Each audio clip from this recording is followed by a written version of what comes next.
Welcome back to Relaxed and Fast, everybody. Today we're going to be talking about goal setting and everything that goes into that, the importance, if you guys are listening on Spotify, make sure you give us 5 stars if you enjoy the conversation at any point. If you're listening on YouTube, subscribe and like over there.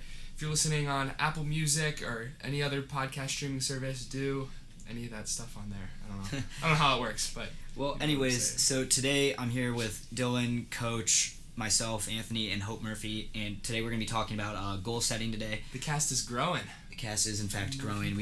It's now our second episode with Hope, which is great, and so today we're going to be talking about goal setting. We have a few questions, and we'll have a real good discussion on it, but honestly, let's just hop right into it, Coach. The first question I wrote on here is basically just a general introductory question, but why do people need to set goals for the future? It's important to have something to go for. Yeah. It's important to have some sort of destination to be trying to get to. I think it gives you purpose within your season and your training and all that kind of stuff. So yeah. I heard a long time ago, maybe like, I guess a long time would be like a year and a half for me, but I heard a while ago, like, living a life without purpose is the worst way to live. And I just feel like goal setting, like, me personally, ever since I've started setting more goals, I felt that there's like a reason to get out of bed in the morning. I don't know, Dylan, if you feel a certain way about that. Yeah, I sent you this video of Yassine Abdallah talking about he was trying to break your best friend. My bestie. He was trying to break the indoor mile collegiate record, and he said you need to have these extravagant goals so you can get out of bed at 6 a.m. on a weekend. If you don't have something to shoot for, then what are you doing? What you have no reason. Yeah, I agree. I feel like goals are just like, and not to everybody, but I feel like coming here now and in this program, it's like a standard that you have to have your goals, and obviously we do the goal sheet and we look over our goals and we go over our goals, and I just feel like for us it's so normalized, but for other people in other areas it's not, and like there's still so much knowledge to be uncovered about goals, and it's such an important thing in like any aspect of life, is like even athletics or like in your personal lives, like having goals to hit is just so important. I feel like it's really good, you know what I mean? But very much. Hope you have anything on that? I think sometimes things feel like so far away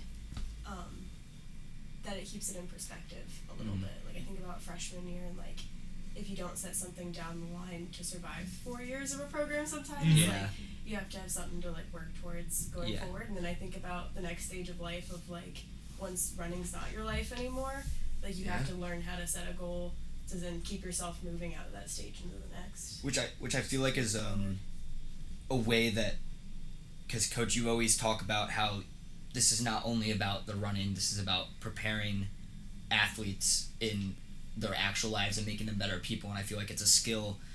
It's like a prime example of a skill a lot of people take away from the program is, you know how to set your goals, and now you know how to shoot for something that might be, in your perspective of where you are now, bigger, but it's something to work for, and now you know how to work towards something, and they can apply that in their everyday life.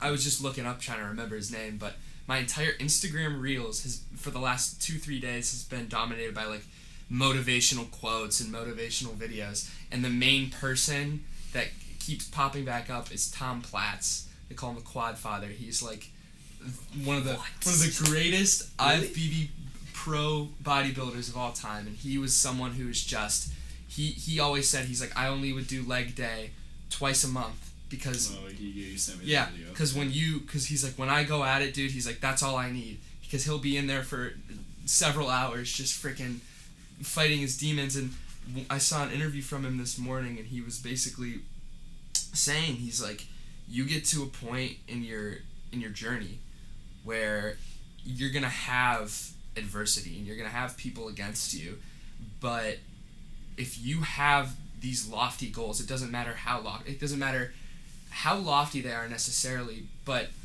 it gives you a defense and it gives you something to shoot for. It gives you when somebody's, what are you doing? Like, someone's against you, you have that in your heart. You're not blindly going at it. That makes a lot of sense. I like the word defense there. Like, I think when people ask what your goals are, it's usually like, what are your goals? What are your values? What are your beliefs? Like, those words go together a lot. And I think it's kind of sometimes like that compass of like, what's the next best step? And like, goals are one of those things. Just like you said, I like the word defense too. Yeah. Of like how to take the next step forward when nothing else makes sense. I also feel like, and we're going to get into this as we go on today, and I've written it down for later, and we'll touch on it more in depth later. There's so many different types of goals. I mean, there's big goals. There's goals that you want at the end of, let's say in our case, running. There's big goals you want for the end of your career. There's small goals that we want to hit this week, this day, this hour, this month, whatever it is. There's goals that we want to hit at the end of the season, right? That are a little bigger and so on. And it's just interesting to me that there's so much knowledge to be learned about goal setting. We do a whole presentation on it during cross camp and track camp about how to set your goals and how to be successful. And we do multiple meetings. We do meetings as a team. We do meeting with coach. Like it's such an important aspect, I feel like, and that's why I think it's a really good thing that we're doing this specific episode of our podcast is that it's such an interesting thing. But I'm going to segue into our next question, which is, Coach, like, what is the best way to keep following your goals? You know, a lot of people are able to set goals and say, I want to do this by this day, but a lot of people don't follow through on them. You see, like, people with their New Year's resolution, there's a stat by, like, February, most people, I don't remember the exact stat, like, most people have already given up or forgotten about their goals. So what's the best way to follow through on them? Because there are people who are kind of all talk, and it's like, what's the best way to be disciplined about that? So I'm going to kind of segue back to some of your comments. The big overarching goal is the vision goal, right?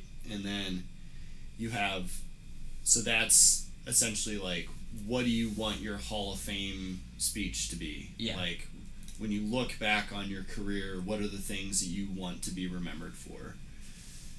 The product goal is what are the All-American title. It's the conference championship. It's the all-conference title. It's scoring at conference. It's qualifying at conference. You know, so those are the product goals.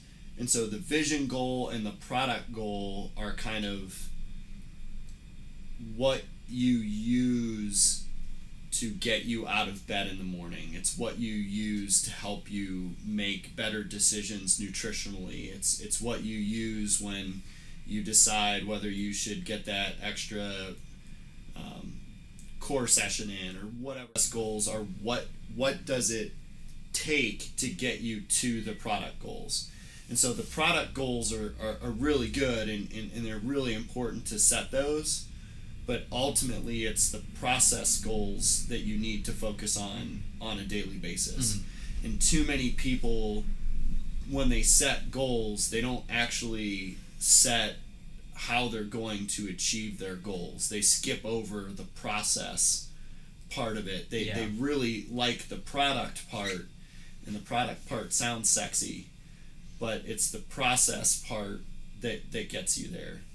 And so being disciplined enough to set up your process goals and follow your process continually is really where it's at. And then the other thing is that when you're in the midst of, for us, and when you're in the midst of a race, your product goal actually gets you further away from itself, from the actual product goal. So if you're just constantly thinking about, oh, I want to be a national qualifier, I want to be a national qualifier, I want to be a national qualifier, you won't be as successful as if you're focusing on run a great third lap or run a great fifth lap, you know, in the mile indoors. I honestly didn't even think the of story from the 10-Minute Toughness book, which is one of my favorites, is they talk about the pitcher. They had him throw 10 pitches, and he was trying to go down and away in the zone. And as he was throwing his pitches for the first 10, he had him think about, I want to have an ERA of below 3.5. And like 3 of those pitches were down and away in the zone. And then on his next 10 pitches, he had him think, okay, it was like over the top and step through or whatever his actual pitching cue was. and he ended up throwing like 5 or 6 down and away in the zone, and then with work he ended up getting to 8 out of 10. Mm-hmm. And so once again, focusing on the process of what you need to do to get there is way more important than the end product goal. So once again, like when I was a senior, I had a picture of the national podium from the year before. That was my product goal. So when I taped it to my alarm clock. So every morning when my alarm clock went off, the first thing I saw was a podium that didn't have me standing on it. And so that got me out of bed. But then after that, it just became, okay, what do I need to do? I need to pay attention to my form. I need to fuel after I'm done with this morning run, and then I need to make sure that I'm getting enough sleep at night and all those types of things. So. And Did that answer the question? Yeah, that Okay. more than answered the question. Okay. That was, you gave me a lot to think about, Coach. There's a lot there, but Dylan, I'm going to let you do I'm going to let you say what you were saying. So I think it's very important that you mention the importance of process goals, because recently I have noticed a new narrative that is becoming more and more common. I listen to a lot of running related podcasts, and the thing that I'm hearing more and more is that these people are aware of their product goal. They're aware of what they want to accomplish, and this is talking about Olympic high level athletes. And so they're very aware of what they want to accomplish, but they're very purposeful about not saying it out loud. You know, almost as if not to jinx it, but it's more like they are more worried and focused on the things that they have to do right now, and they know and they trust in their heart that their product goal will come. So I can't remember exactly who it is, but they were talking about journey to getting to the Olympics, and as their training got better and better and better, everyone within her training circle started to realize, like, oh my God, this is going to happen. And everyone separately had that realization, but no one would say it. No one said it. And then as soon as it happened and she got second at the trials, I think it was, everyone came together. Oh, we knew it. We all knew it. We were talking about it in the training camp, but no one wanted to say anything. Like, we all knew it was going to happen. It was like a huge moment. And, you know, it shows that it's possible kind of to just, if you are just focusing on those process goals and what you have to accomplish now to make it happen, your goals are going to happen. You don't need to I think it's very powerful. Like you said, I've copied your thing. I had the 800 podium from last year, like the finishing line on my home screen for a while. And it's nice to have that as a reminder. But if that is all you have, it's not enough at all. That's a good point. I also want to just go back to, you were talking about mid-race and how that can actually take you away from it. And that was something that kind of just made me kind of sit back for a second, like, dang. I just think it's interesting of, like, you know, you're going into lap 3 of a mile, let's say, on the track, like, it's the hardest lap of the race, and instead of thinking, I got to get through this lap, I got to put in a surge here, I got to keep on it, you're thinking, I want to be a national qualifier. That's so interesting. Like, that's a problem that I've had before, and it's a problem, maybe not in that specific of a case, but, like, that's a problem I've had before. I've had a similar thing to that, and it's interesting of, like, you would be much more in the moment, and a lot of people don't understand that, and I didn't even think of it that way. That was a whole new perspective. So I just want to say that was a really good point that made me think. It's just, like, it's interesting of, like, people are so focused on the product without any of the work that goes into it, and I think that's a huge thing. We've talked about it before. I think it was in Good vs. Great. We talked about people look at these great athletes, these great business people, these great, like, whatever, and they're like, I want to be exactly like that. Like, how they do that. It's an overnight success, but it's like, for years, man, they were putting in this work every day. They had these process goals and all this stuff going into it. So I think it's a really interesting, like, thought. And I didn't even think about that. People can get so wrapped up in their own results or the results that they want to, that they don't even focus on, like, how to get those results. And I think it's good to know how to develop the result. Obviously, instead of, it's not going to magically happen overnight. And it's another thing we could go into is, and we covered it in Good vs. Great. I think we also covered it in mental health, is instant and delayed gratification. It's something that literally everybody in our age group deals with now with like social media and obviously TikTok everyone. and like we could get into that too, but it's something so interesting is like people want something now, tomorrow, next month, but it might be 6 months from now, next year, 2 years, 3 years, 4 years, so on, and it's such like an interesting thought process of people want the results without any of the work. That makes sense. And I think that this is something. You can go. I was gonna segue into you anyways, because I think this is something that you have a lot more experience in. Is I had my first real shot to get an individual conference title this weekend, or get on the podium this weekend, and that was obviously my goal. Like I had pictured me and Sam standing up on the podium so many times, and we got to the point where it comes to the last 50 meters, and Mount Union guy passes me on the curve. And that for that split second, you get that voice in your head that's like, well, fourth is good enough, I guess. Mm-hmm. And then as soon as we got to the straight, I can distinctly remember this moment in my head, just seeing the back of his jersey and being like, this is the moment that I have dreamed of so many times. And then I was able to summon another part of me and then just go and pass him, and then it was over. And I'm sure with all the conference titles and all American titles that you've won, I'm sure you can relate to that sort of feeling. Absolutely, like having your decision made in that moment's always important. But it's all a balance. I'm thinking about the balance of the product and the process goal. That sometimes your product goal can get in the way of your vision goal, where the process goals can't. Like I'm thinking about my freshman year, and following all of the process goals, I still got to the national meet, but we were so set on, I was making the national meet in 800 my freshman year, and if we had only stuck strictly to that, I wouldn't have gone to the national meet. I wouldn't have made national finals as a freshman. I went further than my goals ended up being, where I was just trying to qualify to the meet, period. And that was where we were trying to get. We were going to deal with finals and All-American and stuff if I got there, when I got there, kind of thing. But following the process goals can get you places that you hadn't dreamed of yet. That's sometimes. A really good point. Yep. And I think that's kind of cool how it builds. And you talk about the instant gratification. You can turn your process goals into instant gratification. You're you right. can't turn a product goal into it, but you can check your 3 boxes off at the end of the day of what you did every day in and out.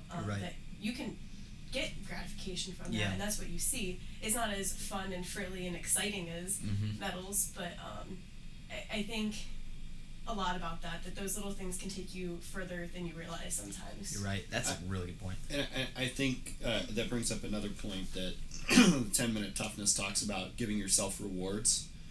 And a lot of our team struggles with that, and they'll be like, well, I don't like rewards. I don't want to do that. I'm like, it doesn't have to be a new frickin' car. It can be like a sticker in your frickin' journal or something, And so it's a way.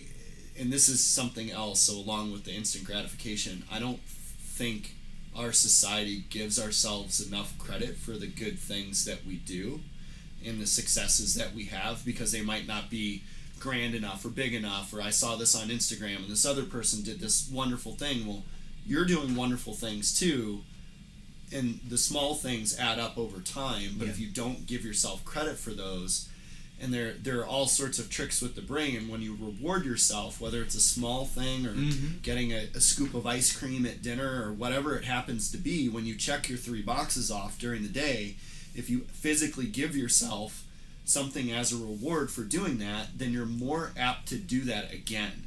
Because we like to be rewarded for doing good things. Absolutely. I know it sounds so silly, but last spring I was trying to build a good bedtime routine because we were traveling so much. I was having trouble sleeping in the hotel, so I was trying to create a bedtime routine, and I literally had a list that had every day of the week, and I would put a sticker on each little thing, from everything from brushing my teeth in the right order to drinking my tea, everything, and I would give myself a sticker, and if I did it for a week straight, I got an Olipop. And it's not that I needed to do something to get an Olipop, but that was I loved Olipop, and they're expensive. They're not just a normal pop, and that was my treat that I got. If I did everything, I got my Olipop, and that was something I was really proud of that week, and it's little things like that. So Olipop sponsor us, maybe. I would be stoked. That's a perfect example, and I thought of an analogy of if you give a dog a treat, Yep. for like telling them to sit down. They sit. You give the dog the treat. Yeah. Well, next time you tell them to sit, they're gonna sit, right? Yeah. Like More because they apt expect to that. sit. Because they have to. They're starting to develop that. Oh, okay. If I do this, I get this kind of thing, and it's like, I think that's just a great example to. Hope that's a great example, and I think that analogy I just gave is also a good analogy to kind of better paint the picture of what we're talking about. Yep. But I don't know. There's just so much. Do you think there's a certain strategy to follow? We do our own strategy here, where we sit down and we have the sheet that's orchestrated to like, what's your vision goal, what's your product goal, what's your process goal, and what's the reward you're going to give yourself, what are some things you're going to sacrifice, etc. Do you think there's a certain strategy, or is there a bunch of strategies? What's your favorite strategy? Like, I mean, obviously mine is the one that we use, Yeah. because we've used a bunch of different ones, and I've read a bunch of different books on it, and I just the way my brain works, I really like how we do it. That doesn't mean that everybody has to do that, or if somebody has a way that they feel is better, or and it helps them, then I'm okay with that. Yeah. But I think ultimately, and this is another point that I wanted to bring up, it's great to set goals, but another thing that they talk about in the 10-minute toughness is checking up on your goals, and are you actually looking, are you reviewing them once a month and seeing if you've achieved them, if you're staying on task, if you're doing the things that you felt in August or January were what was going to help you be successful in February and May or November, and so and that's something that I think we as I need to do a better job of. I need to collect all of the sheets back and get those, but then I need to take it, and it's tough because we have a lot of people on the team and we have a lot of meetings, and when you only have a 20-minute meeting, and somebody wants to talk about the race from the past week, like, it is important, but it does take time, and so trying to fit that in, but reviewing them and making sure that you're that you're constantly reviewing and changing and adapting, because if you hit a goal, then make a new goal. You need to make a new goal. And continue to grow. Yeah. It's something I like about. Sorry, Dylan. Something I like about the sheet as well is, like, you have to write down who's your accountability partner. Yeah. And I think that's something to keep you in check, because it's hard to keep yourself in check sometimes, and you forget. And it would honestly be helpful from my perspective to have you guys bring your goal sheets in once a month and be like, okay, how are we doing? Or at the end of the season, at least sit down. Which is, again, if we're going to take accountability, I also should take accountability for that, because I have you down as one of my accountability partners, and I am most people's accountability partner. You're one of like, I think my 3. I have 3 on there, so I need Which to do that. Which is fine, and I'm okay with that too. But as long as you're checking in with, so if it's just me, like, you should probably bring it in and we should talk about it. And put that in the queue for tomorrow's meeting, Coach. We'll talk about it tomorrow, but so while you have an accountability partner, you also have to kind of hold yourself accountable. If that situation is Coach Eby, who has to hold 40 people accountable, you kind of have to bring yourself up to light. That's holding yourself accountable. Yeah. Dylan, you were going to say something. I cut you off, and I apologize, but you're good. I'd love you to. So, kind of slightly rewinding to talking about, like, little victories. I thought of a moment from earlier this season when we went to Boston and we were at the Valentine's Day meet. I had just finished my race, and Sam had raced in a couple heats before me, and I was sitting there dead on the ground after that race. I was completely filled with lactic, and I was like, dang, I'm not happy with that. Like, it wasn't necessarily what I wanted. Sam didn't get necessarily what he wanted, but he came up to me, and immediately the first thing he said, he was like, take a breath. He's like, look around at everything that's happening right now. He's like, we're going to be in a lot of situations like that. He's like, take this in right now. Take in everything that's happening. This is a big moment. He's like, we might not have gotten what we wanted, but he's like, we are here right now. And he's like, you finished that race. You still PR'd. You still, he's like, take in this moment. And then it was also, obviously, we won the DMR this past weekend. There were a lot of really cool moments. And he kept coming up to me, and he's just like, remember this. Like, we hugged after that race, and I just kept thinking back to that. And I think that along with physical, personal victories, like she talked about, like the ollie pops and stuff like that, I think it's really important that you take those little victories in, and you don't just, because it's so easy where you might not necessarily reach your goal, but something cool might happen, and in especially in today's society, just as humans, it's so easy to gloss over that. Do you know what that is on Sam's part? No. Really good leadership. Yeah, you're right. You're really right. good leadership. Yeah, that's what I was thinking. Yeah, that like incredible leadership. Because that is stuck with 100% true. Like, Shout out Sam. it has to be. It ultimately has to be about the process, and I always kind of use myself as an example. Like, I worked really hard my entire senior year, the summer before my senior year, the fall of my senior year when I didn't have cross country eligibility, the whole winter of my senior year when I didn't have indoor, and I got to outdoor and I was running really well, and my goal was to try to win a national championship, and I freaking break my leg right before going to nationals. And so thinking back on that, like, I learned a lot about the process throughout that year, and I learned a ton about myself and who I can be and the type of person that I want to be. If our whole lives were success, and I really like this quote from you right now, then we wouldn't know any work, or we wouldn't experience anything. We need we need difficulties to experience success, and life would be boring. Yeah, life would be boring if we only won, which is true. Even if you played like a video game and only won, there's no conflict. It's completely. And I think that also, going back to what Dylan was talking about with Sam, that also is like when we win the DMR, it's like we have worked so hard, like they have worked so hard to this point, right? And you know, last year, they worked all last year. This cross-country season, Dylan gets mono and goes down, and he's sitting there like, damn, man, I'm missing regionals, and comes back and is working hard all winter to get to this point. And I'm gonna make the thumbnail for this podcast the picture I took of Dylan and Sam hugging after this, and like literally immediately after the DMR. But I'm going to make the thumbnail for this podcast that, because I think that just encapsulates the victory and the success that you guys had from working hard and trying to achieve those goals. And I also think that off of that, we talk about how it's really important to have those little victories, but it's also really important that you don't dwell in them for too long. Because we very easily could have won that DMR this weekend, for example, and okay, that's it. Like, that's our goal, and we could have went into the open events on Saturday and coasted, and then, because that's partially what I got caught up in last year at indoor conferences. I got to my open events and I was all nervous, and I was coping with myself, and I'm like, well, we did good in the DMR yesterday, so this isn't as important. But I remember after me and Sam and Brayson, after we had that really cool moment, like, I went up to Michael, and we talked for a minute, and he's like, all right, now we forget about it and we move on to the. Do you remember what I told you after you guys ran really good in the mile too? Do you remember what I told you after?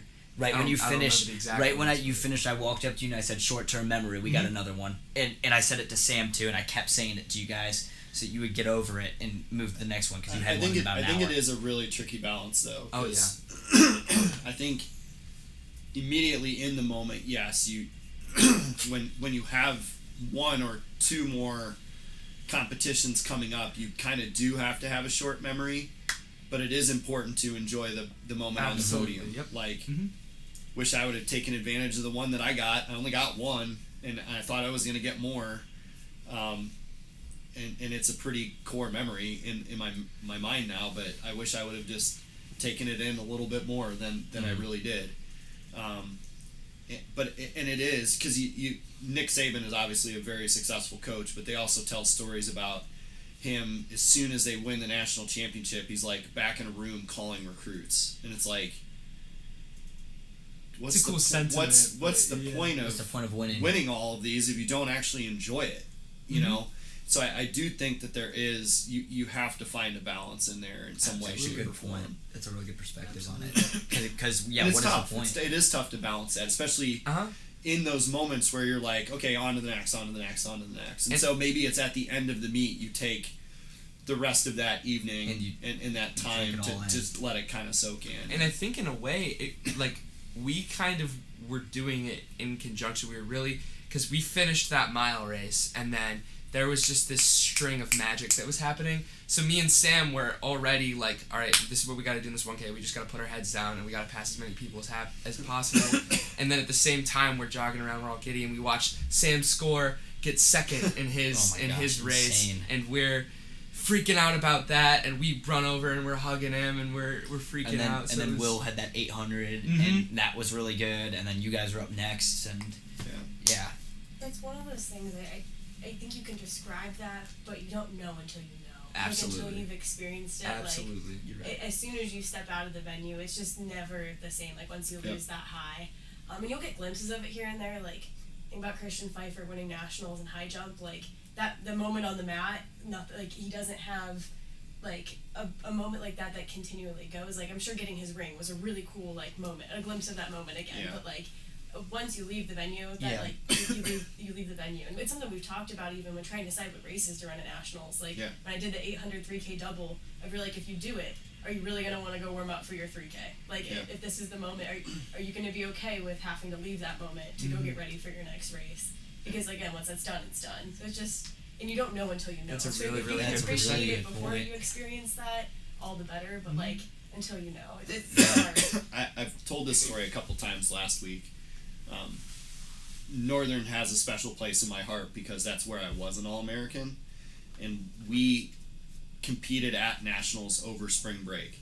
My two teammates that went to nationals with me rode home with their parents. I rode back with the coaches, and I came home to the dorm with nobody in the entire building. Nobody was on campus. I was the only one on campus.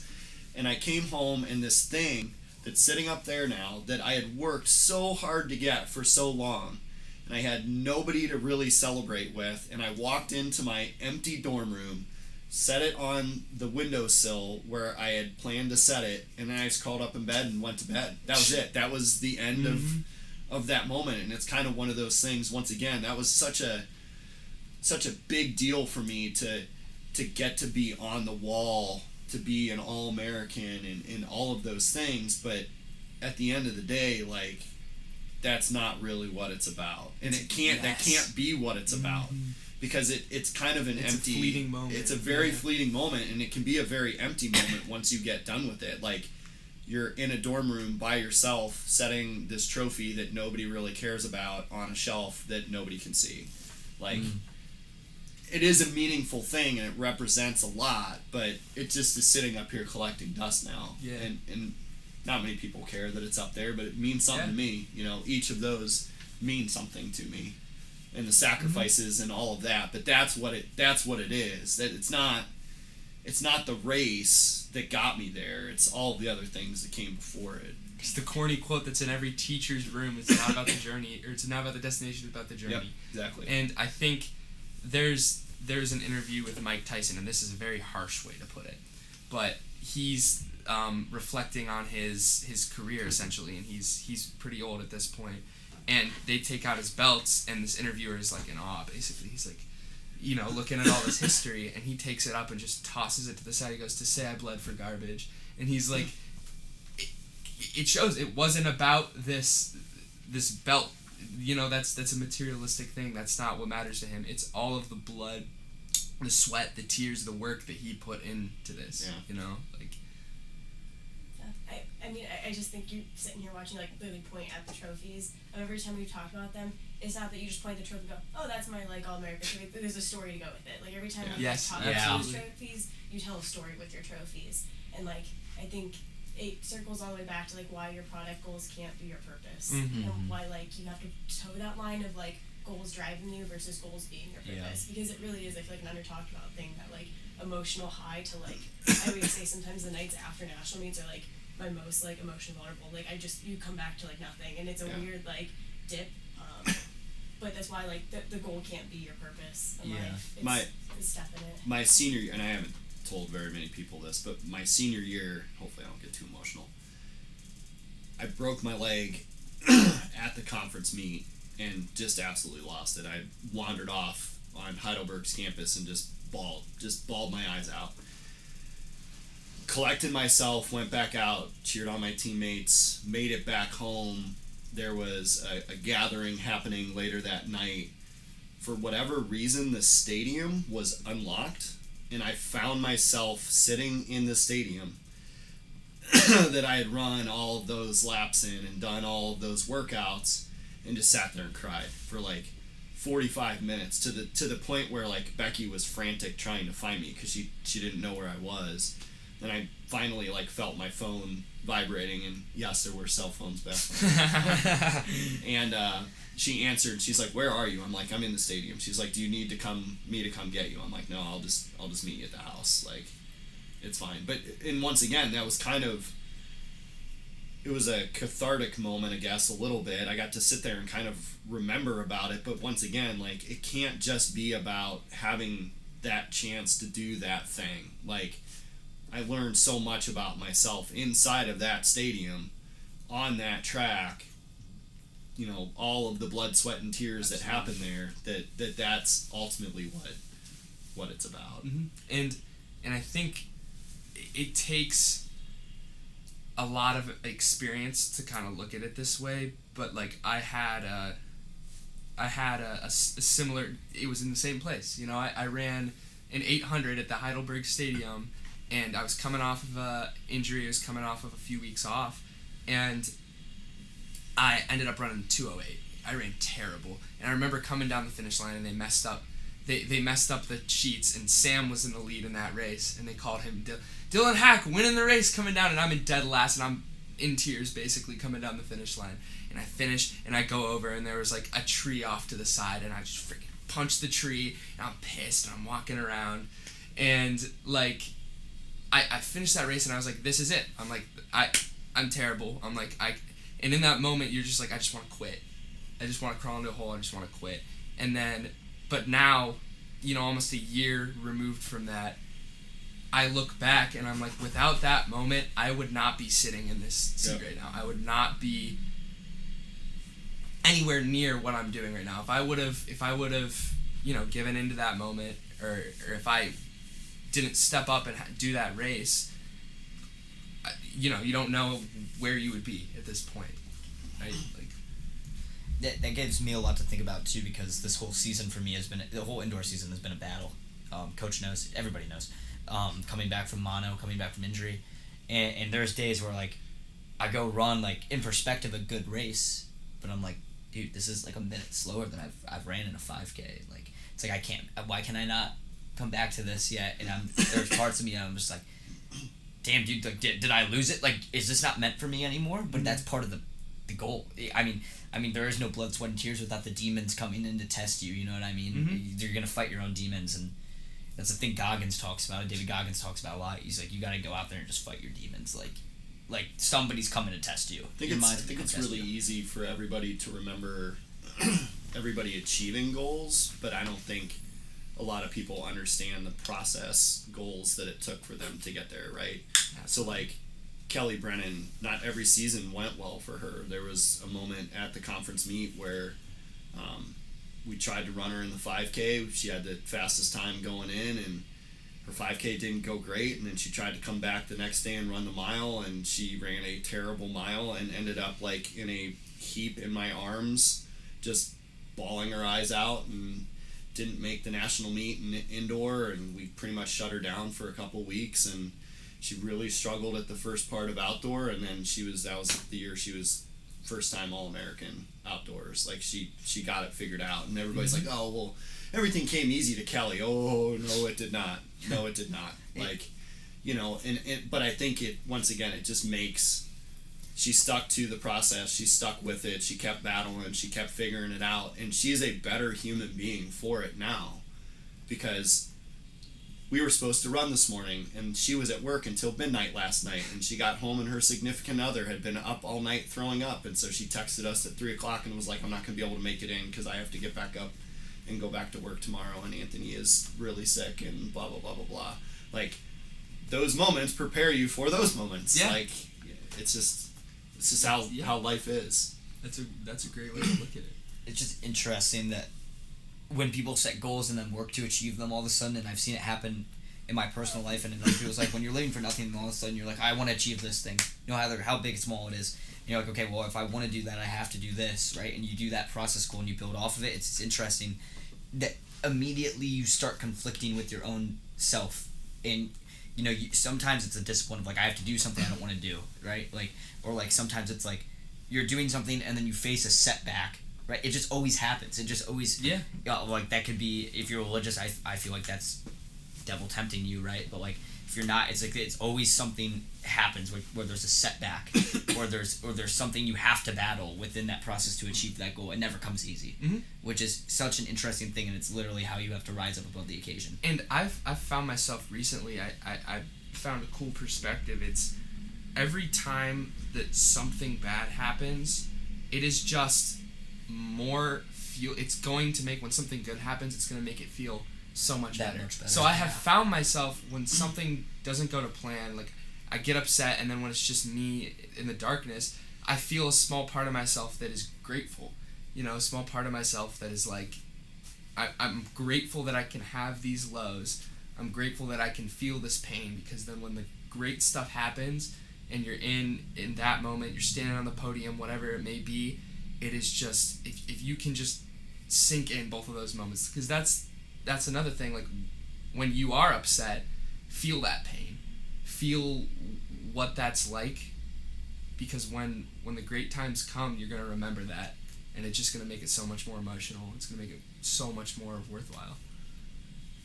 I don't want to put words in your mouth, so correct me if I'm wrong, but, like, hearing him describe a coping mechanism that applies to all of life is, like, your goal as coach for preparing us for all of life. Yep. Like, you're talking running, but that's a coping skill for life. Yeah. That then, like, he's constantly preaching about, like, trying to Absolutely. adapt the two. So it's kind of cool. Yeah. It's kind of cool observation. That's really cool. That is cool. Coach, how would you approach fear of failure, self-doubt? How would you, like, when achieving a big goal or even a small goal, like, this is something I feel like we all deal with. We all are sitting there like, I want to do this, but I don't think I can do it. I can't visualize myself doing it. You know what I mean? But I know I'm capable of it. Like, how would you approach self-doubt and failure? Fear of failure. My initial thought goes to, if you're not ready to handle that goal, then you probably need to set a smaller goal and eventually work up to the bigger goal. Since we're talking about goal setting sessions, I think I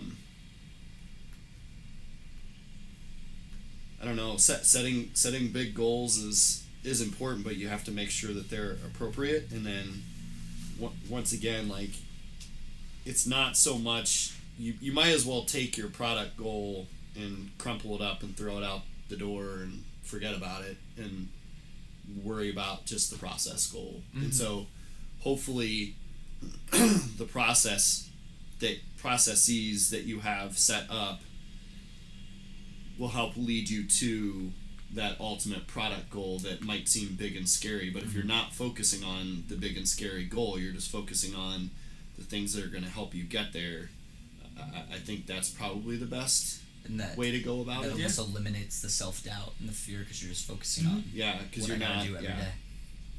That's a good point. Go ahead. I guess a question, if you, like, for the coaches and the athletes, we've kind of touched on this, but I don't know if I've ever really, like, asked. I don't think I've really acknowledged it either, but, like, we talked a lot about setting goals for yourself, but then how do you navigate that, like, coach-athlete relationship of coaches setting goals for athletes and, like, the pressure of that? Like, I'm thankful that we have those hard conversations, but, like, I think we have to, trying to navigate that sometimes of, like, the difference between your goals for me and your expectations for me, and, like, navigating some of those pressures. Yeah, it can be tough, and I think, for people like yourself and Kelly and that get really close to your goal, but also my goal, the goal that I never quite got to achieve, it can be hard, and I hope I've gotten better at it as I've gotten a little bit older, but I do struggle with that. And I really do try not to put, and I was even going to bring this up, like, not put my lack of being a national champ on you, because I do want it for you, because in a way I can get it through you, right? And so it is tough, and we have had some fairly challenging conversations at times about that, and making sure that I'm staying in check with you and your feelings, and making sure that you're okay with everything and how it's going and all that stuff, because ultimately to me our relationship is more important, and like I care about you way more as a human being, whether you're a national champ or not. It would be really cool to have that moment. And like, I don't think like from the other of it, it's a bad thing, because sometimes that like pressure has like pushed me to goals like I didn't think possible. Like I always think back to coming on as a recruit, and he gave me a list of the whole 4-year plan, and for years I could go through my freshman, like sophomore, and cross off everything that he like said I was gonna do as a senior in high school. And I remember looking at that being like, this man's crazy. Like there's no way I'm running sub 210. Like I think I don't think it's a bad thing, but I think it is like a balancing game and play back and forth. And everybody's a little different too, right? And everybody comes like, I don't know that I thought Hastings could win a national championship as a senior in high school, but I sure shit did as a senior in college. She just never quite got that opportunity. And so it is different for different people, and just learning how to navigate that. Because Alyssa was somebody that, like, you loved it when hey, this is what Kelly did, and you thrived off that. Alyssa hated it. I thought Alyssa could be an All-American as a freshman, and she just wasn't quite ready to do that yet, and talked about it. It came really close, but that wasn't what she wanted or needed in that moment. And so me having to take the step back and just meet her where she is, and be really excited for her on the stuff that she accomplished and all that kind of stuff. So. And I think that going off of the point we were talking about earlier with not focusing on the product goal but the process goals is there are so many examples of people that have achieved way more than their product goal ever initially would have been, because you can like passingly say, oh, I'd like to be a national champion, but like truly in your heart you believe like, oh, maybe like my goal is to get podium at conferences, let's say. And if you are only working towards that and that's your high end, then you podium at conferences, and it's I've witnessed a lot of people, they'll get to that point and then, yay, I did it. All right, now I'm going to shut down. A lot of people that I went to high school with, they got all conference in cross country, and then that was their goal, and they shut down for 3 weeks, and then their track season's terrible, and then that basically ended their running career, and it maybe not. Well, we've had kids on the team that their goal was to win a state championship and be part of a state championship team, and they arrive here, and I'm really excited to have a kid that's on a state championship team and what that can bring to our program and that competitiveness, and they just don't care anymore. Like, they had that goal since they were in 3rd or 4th grade, and they worked really hard and they achieved it, and that was it for them, for their running, and they end up walking away from it, and that's fine too. That's fine too. And I think that's also because once again, you have to meet, like as a coach, I have to meet people where they're at, and have to understand and try to have some of those conversations. That's also why you see a lot of people, like the 99% of the time, if you see somebody, there's obviously a few examples of people that this doesn't apply to, but like if you see somebody who is an Olympic champion or very successful within their sport, they're going to tell you, I've dreamed of this since I was 3 years old. I thought, like, I've had this as a goal since I was really young. And obviously when you're a kid, we're just going to tell you, what the hell, you're not going to be an Olympic champion because you don't have any stake in that. But you can carry that around in your heart, not too close, like not trying to be an Olympic champion by the time you're 12 years old. But if you have that as a far-off goal and something that you want to accomplish, I mean, that's powerful, not just be like, oh, I want to make varsity in high school. It's because you could easily have that same mindset, and then you get there, and then you make varsity, and you just coast for the rest of your career, and you're never going to know what your true potential is. Yeah. Right? Like... is there... What is the difference between setting a realistic goal and aiming too high? We talked about people not being ready yet. And I just kind of want to dive into that question. I have it on the outline. And you talked about the example with Alyssa and how, she might have not liked the same things as Hope did or whatever. And there's a set of realism. We talked about it in the comparison episode, which I would assume is probably going to be out before this one. But what is the difference between being realistic and aiming too high, or is that even possible? Can you aim too high? And what's your thoughts on that?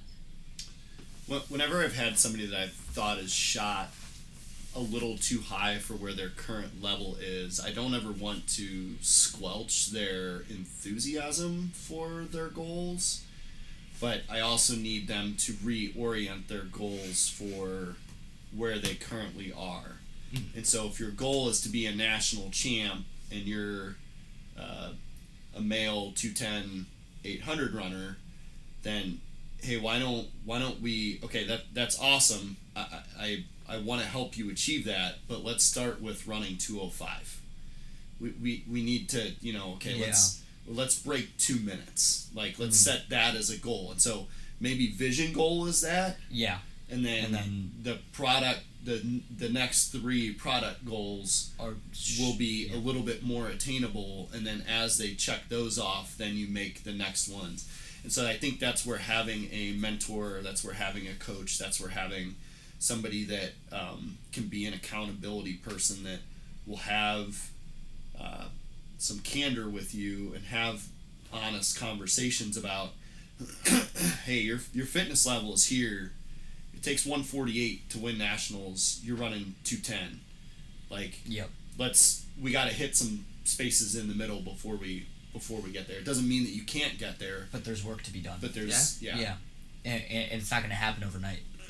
And so I do have those conversations with people, and they'll bring their goal sheets in, and so not only are we trying to adjust for, they just have a bunch of product goals down as their goals, and we have to change it to process goals and orient how making them measurable, and how do you actually keep track of whether you're attaining these or not over time, and so there's a whole nother layer to the goal setting process and all of that, but making sure that they are realistic goals, or that we at least give a couple stepping stones that will be more achievable, so that, oh man, well, I only ran 158 this year, and I'm just so far off of qualifying to nationals. It's like, yeah, but look how much better you got. Yeah, you were took a 210 guy. Yeah, you just took some huge steps forward. But if they didn't have breaking 2 as a goal, and the only thing they're focused on is being a national champ, it's like, well, you're still once again, the patting yourself on the back. So that goes all the way back to what we were talking about earlier. Yeah. With being obsessed with the vision goal and not even looking at the process, and even what Hope was saying is, you might, while going to achieve that goal, you might actually do something that wasn't even in your mind. Yeah. So in that, I told this story last episode, or I guess it'll be out after this, but I told the story in a previous episode, and it basically the synopsis of the story is I was a 205 guy going into my senior year. I ended up running 154, and I was very disappointed in that fact. There's a 151 guy on my team, and I was like, Coach, I'm really disappointed that I'm not with him. And he was like, don't be stupid, dude. He's like, you just ran way faster than you ever thought you would, so it's I was naive to that fact at that point, and it's important to know that about yourself. I just thought of another point for me placing goals on other people, and it kind of touches on yours as well. There are points where it is my job to push you guys to do things that you don't think are achievable. Mm-hmm. And just because you don't want your goal to be, I want to be an All-American or whatever, that doesn't mean that I don't see that potential, and I can't sneak things in to get you to do the things that I know are necessary for you to reach a goal that I think you can reach, whether you think you can or not. Mm-hmm. And so that is part of my job of I look at your goals and assess your goals and keep those in the back of my mind, but I have to use those in order to learn how much I can push you all to get to your goals. But in that process, I might be able to help you achieve things that you didn't think were there either. I couldn't agree more.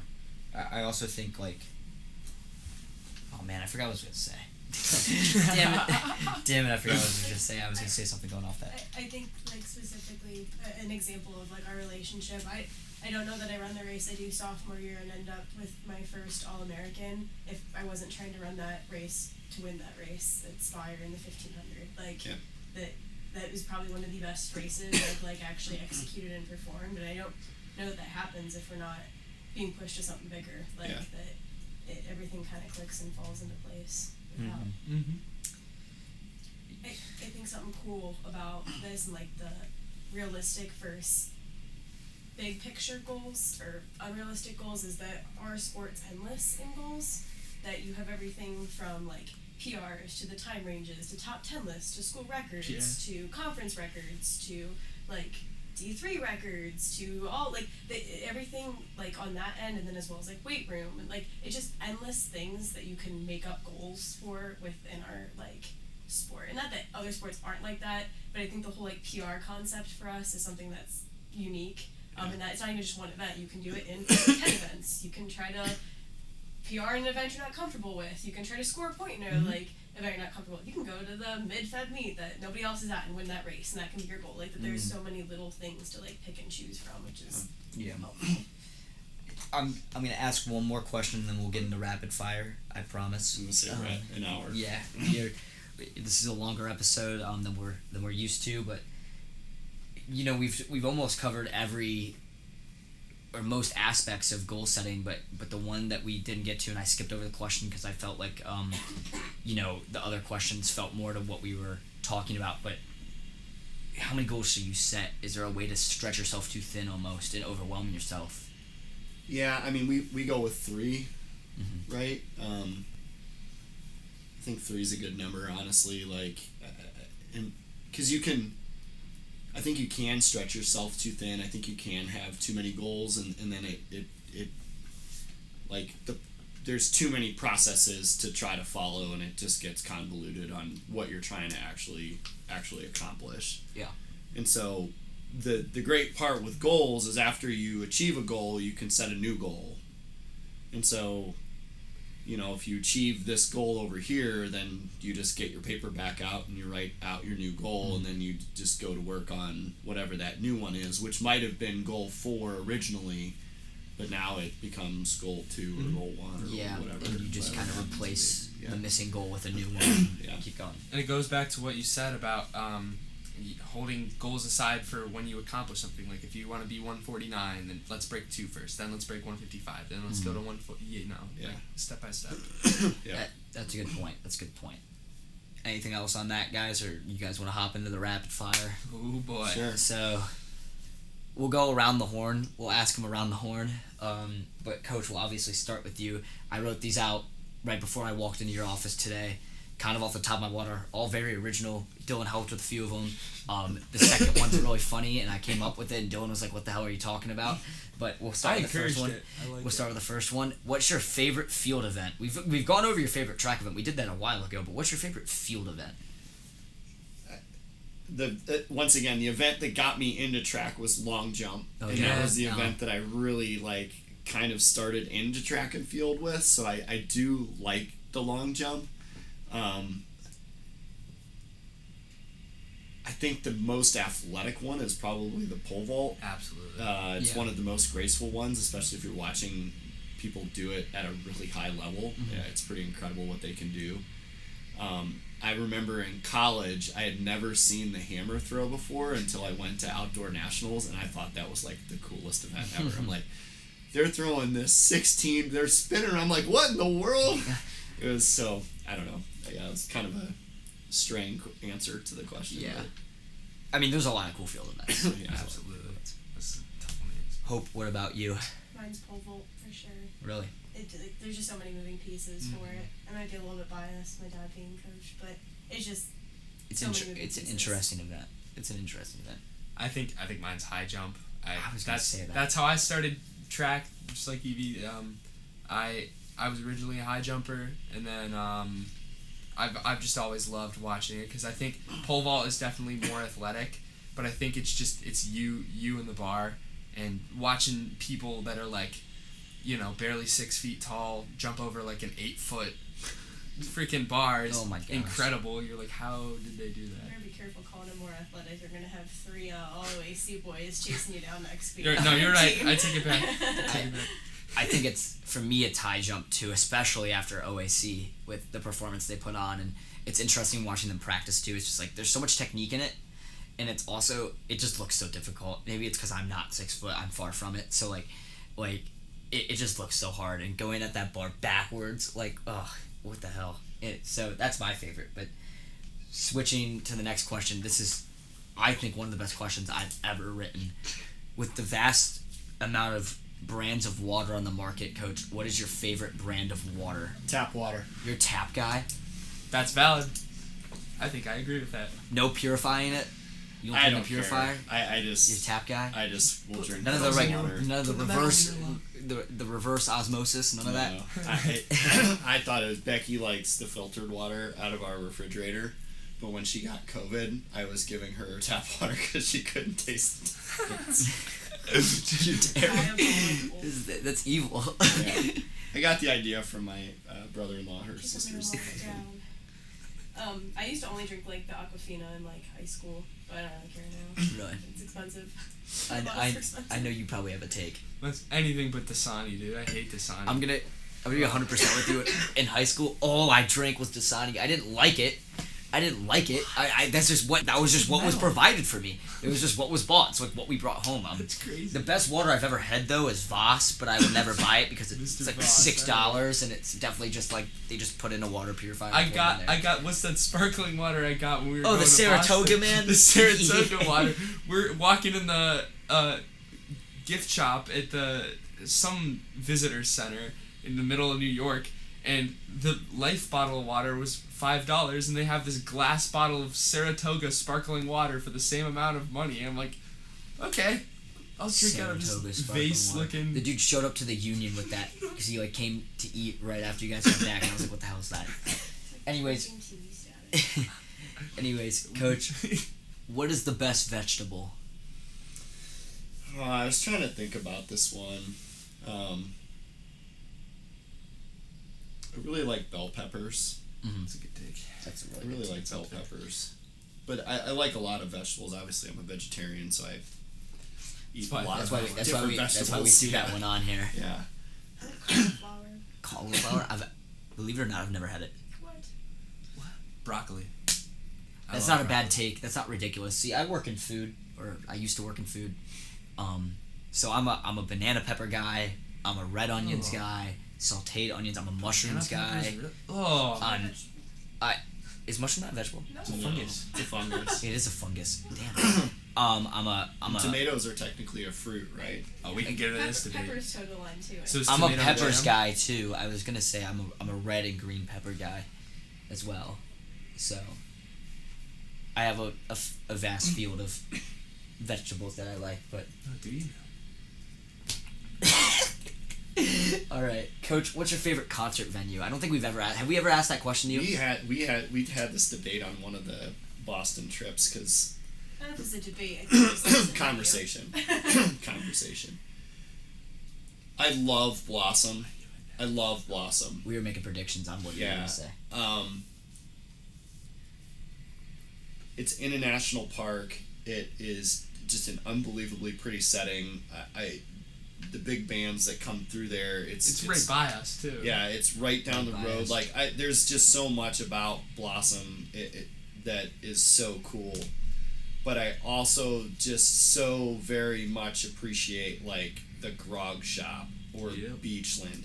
And so essentially what Hope was like, if you could see Nine Inch Nails play anywhere, where would it be? And I was like, oh, the Grog Shop. And she's like, well, there's your answer. Like, That's a really good way to. Yeah. You gotta ask good questions. Oh my goodness. I don't have an answer for this, so that was Mine is down in Lakewood. There's a place called Mahal's. Love it. Mahal's is pretty sweet. I absolutely love it. They got a bowling alley there too. Go bowling and then watch a show. Did you know that Mahal's has 3 different music venues? Yep. So they have the apartment upstairs. They have their old, kind of smaller venue, and then they have the Roxy one, which I still haven't been to. One. I love it. I sat in there for like 6 hours watching a festival just in that place. My legs were jello, but it was worth it. The Agora Ballroom is another really good one. It doesn't have quite the character, and by character I mean filth, that it used to. But that was there were some really cool bands that used to come through there back in the day too. Believe it or not, I've never been to a concert in my life. We're gonna change that. We're gonna immediately change that. So, Sam is currently trying to get me and you to go to the weekend. So expensive. In the summer. It's so expensive. I don't know if I want to pay for that. It's also in a stadium, so it's not even like a venue. But I don't know is it? I think it's in Detroit. Yeah. Yeah, I'm not going to Detroit for that. And he was like, "Well, the other one's in Philadelphia." I'm not going to Philly. It's even worse. It's even worse. Last question we have, and then we'll wrap it up here. What artist has been most influential for you? What do you think the answer is? I know. You're talking about musical artists, right? Yes. Yeah. Oh, I thought this would be an easy one. I don't want to just say 9 Inch Nails back to you, but like I don't think that's it. Blink-182. Yeah, that was gonna be my guess. Blink-182 for sure. Like I don't know, their music just when it came out, it spoke to me